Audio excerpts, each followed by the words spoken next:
Africa Enlightenment Center, religious, political, and social enlightenment. Religion poisons everything.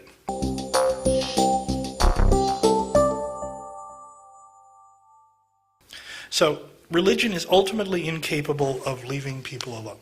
Is that correct? Yes, I think it is, because why not start with the benign? This isn't going to go on for too long, by the way, this benign version of our disagreement, but right. Why not continue with it for a little bit? I mean, for example, you, as a very, very serious Roman Catholic, must look at me and think, if you're true to your faith, I can't watch this go on any longer. I don't want Christopher to go to hell. It's not right to do it. I have a responsibility to prevent him, to exert my best efforts to stop this from happening. I can see him doing it.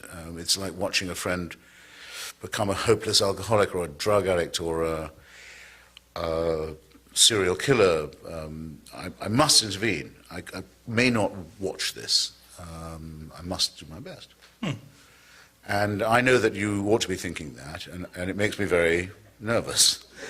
But just as I was debating with a Calvinist in Georgia the other day, I said, well, look, do you, since you say you're Baptist, do you affirm John Calvin's teachings on hell and predestination, or do you not? And if you do not, because I know Southern hospitality often inhibits people from telling guests that they're going to hell on the first night of their stay in trying to make it easy for him. Not if you're Catholic. But if you don't think so, could I know on what authority you don't do this? On what authority do you disagree, as well as on what authority you do? So, when, for example, now moving to the vulgar side of your church, the only Catholic who almost every secular person I know admires, or used to admire, Mother Teresa, the so-called Mother Teresa of Calcutta, journeys to the country that I know matters most to you, Ireland, to say no one in Ireland should be allowed to be divorced. I've arrived in Dublin, a town of which I know nothing, capital of a country about which I know nothing, to support the view of those who say that there can be no change in the Irish Constitution. Sorry, the Irish Constitution, which forbids divorce. We don't just forbid it for Catholics, we forbid it for everybody. And it's praised by everyone. Finally, Mother Teresa's come to aid us in the argument. Right. And while she's there, takes the opportunity to say that not only should Irish people not be allowed abortions, but nor should they be allowed contraception. She's not saying, I have a great relationship with Jesus, and I have a wonderful church and a wonderful faith, and it makes me happy. She's saying, it better make you happy too, because whether you agree with it or not, we're going to impose it on you. Now that distinction must clearly be apparent to everybody here. The same is true of our Muslim brothers and sisters. They say, you may not know it yet, but our prophet had the last revelation, the only one.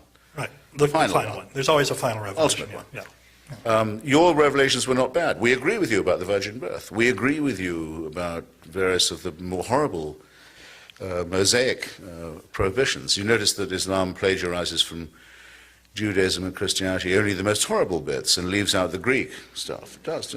But they do all that. They say, well, we even think you're people of the book. They tolerate you, in other words. They say, we tolerate you. I'm not going to be tolerated by these people. They say, but we've got something last and final, ultimate. You only need this one book. If you only get round to believing in it, you would be happy. But we can't be happy until you do.